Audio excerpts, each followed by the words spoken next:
When के पिता, राजा when जो है उनके पिता थे राजा अंग।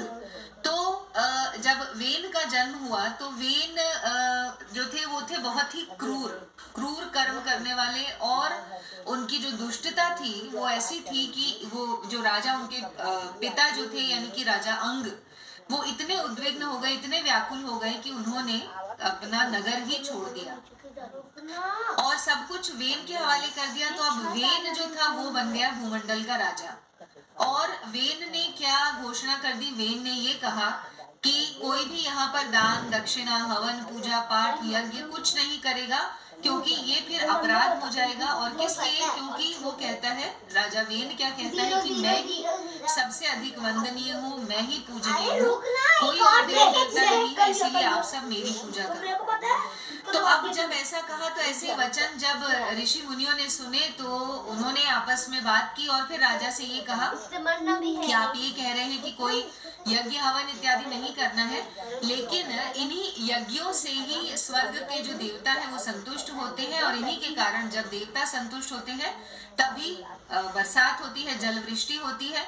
अगर बरसात नहीं होगी तो शरीर, ये पूरे संसार का जो धारण है, पोषण है, ये बहुत कठिन हो जाएगा। तो इसीलिए यज्ञ करना बहुत आवश्यक है। लेकिन वेन ने जब बार बार मना कर दिया, उसने कहा ये तो अपराध हो जाएगा, आपको दंड मिलेगा अगर किसी ने ऐसा किया।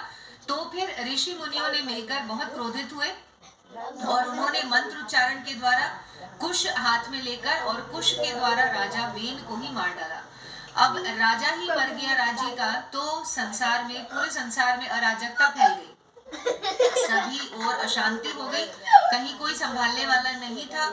तो चोर डाकू जो थे वो सब लोगों को पीड़ित करने लगे, और इस प्रकार से अब ऋषियों ने मिलकर ये सोचा कि किसी न किसी को तो राजा बनाना पड़ेगा। अब किसको करें? तो ऐसा विचार किया कि जो राजा वेन थे उनके शरीर से, उनके शरीर का, उनके हाथ, दो जो हाथ होते हैं, तो उसमें से पहले लेफ्ट हाथ को लिया गया, बाएं हाथ को, और बाएं हाथ को मथना आरंभ किया, उसका मंथन आरंभ किया। जब उसका मंथन किया बाएं हाथ का, तो पहले एक छोटा सा बौना एक पुरुष निकला।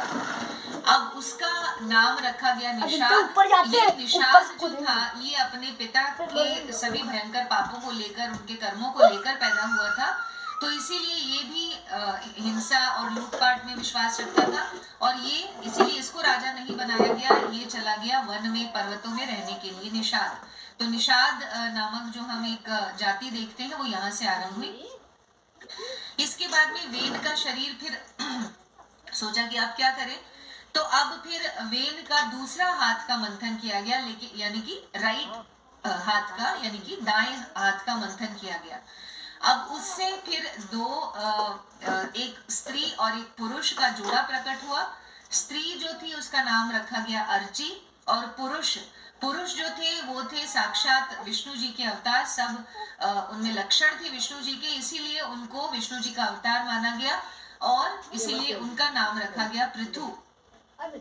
तो यही पृथु थे जो कि हमने आगे देखा है, पहले भी आपने ये कथा सुनी होगी गाय की, कि गाय पृथ्वी जो है वो गाय का रूप बनाकर और आ जाती है। और पृथु जो है उन्होंने अपने पिता के जो भी उनको नरक जो उन्हें प्राप्त होने वाला था, लेकिन उस जो वेन राजा था उसे सद्गति प्राप्त हुई, क्योंकि पृथु के द्वारा। तो ये पूरा वर्णन है वामन पुराण में, जिसमें कि ये बताया गया है कि किस प्रकार मरने के बाद में और वेन जो शिव जी की स्तुति करते हैं, और उनका जो ये पुत्र जो शब्द है, पुत्र ये बनता है पुत नामक नरक से। पुत नामक एक नरक है, उस नरक से जो रक्षा करता है वो होता है पुत्र।